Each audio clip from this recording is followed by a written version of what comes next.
Hi అండి, welcome to my channel. ఈ video అయితే మా బాబు హాస్టల్ నుంచి ఇంటికి వచ్చిన రోజండి. పిల్లలు హాస్టల్లో నుంచి ఇళ్ళకి వచ్చే ముందేమో ఏమేమి చేసి పెట్టాలి అనుకుంటామండి.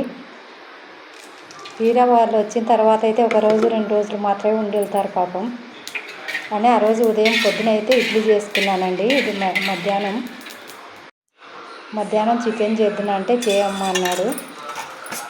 ఇప్పుడైతే నేను చికెన్కి అయితే మసాలా రెడీ చేసి పెట్టుకుంటున్నానండి. ఏదో అంత బాగా లేకపోయినా నాకు వచ్చినట్లయితే చేస్తానండి, కానీ బాగానే ఉంది టేస్ట్ అంటారు మా వాళ్ళు అయితే. ఫస్ట్ అయితే ఉల్లిగడ్డ టమాటా కొద్దిగా ఆయిల్ వేసి అయితే ఈ విధంగా అయితే మగ్గించుకున్నానండి. ఆ ఎన్న అయితే తీసి పక్కకు పెట్టుకున్నాను. అదేవిధంగా కొత్తిమీర, ఎండు కొబ్బరి, ధనియాలు, జీలకర్ర, చెక్క, లవంగా అవి పక్కకు పెట్టుకున్నానండి. అదేవిధంగా అల్లం, వెల్లుల్లి అన్నీ కలిపి అయితే మిక్సీకి వేసుకున్నానండి. మసాలా అయితే రెడీ చేసి పెట్టుకున్నాను. ఇప్పుడైతే చిన్న కుండ పెట్టుకున్నానండి. చిన్నదంటే కాదులేండి, కిలో పడుతుంది కుండ. ఫస్ట్ అయితే ఆయిల్ వేసుకున్నాను. ఆయిల్ హీట్ ఎక్కిన తర్వాత అయితే పసుపు వేసుకున్నానండి. పసుపు ఈ విధంగా పచ్చివాసన పోయే వరకు చేసుకున్న తర్వాత అయితే ముందుగా కడిగి పెట్టుకున్న చికెన్ అయితే వేసుకున్నాను. ఈ చికెన్ కొద్దిగా ఆయిల్ అంతా నీళ్ళల్లో పోయే వరకు అయితే ఉడికించుకున్నానండి.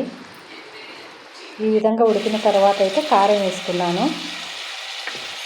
కారం అయితే నా రుచికి సరిపడంత వేసుకున్నానండి నేను. మీరు ఎక్కువ తింటే ఎక్కువ వేసుకోవచ్చు, తక్కువ తింటే తక్కువ వేసుకోవచ్చు.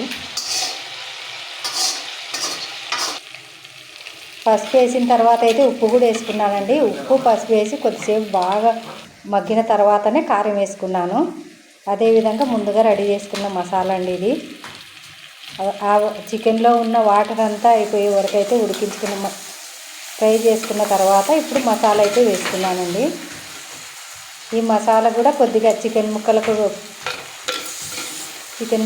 పట్టుకునే విధంగా అయితే ఈ విధంగా కలిపి పెట్టుకున్నానండి. ఇంకో పక్కన అయితే చపాతీ చేసుకుంటున్నాను.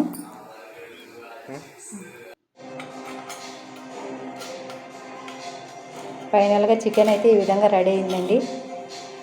ఈరోజు మధ్యాహ్నం మాకు చపాతీ, అదేవిధంగా చికెను, తెల్లన్నం అండి. ఓకే, బాయ్ అండి.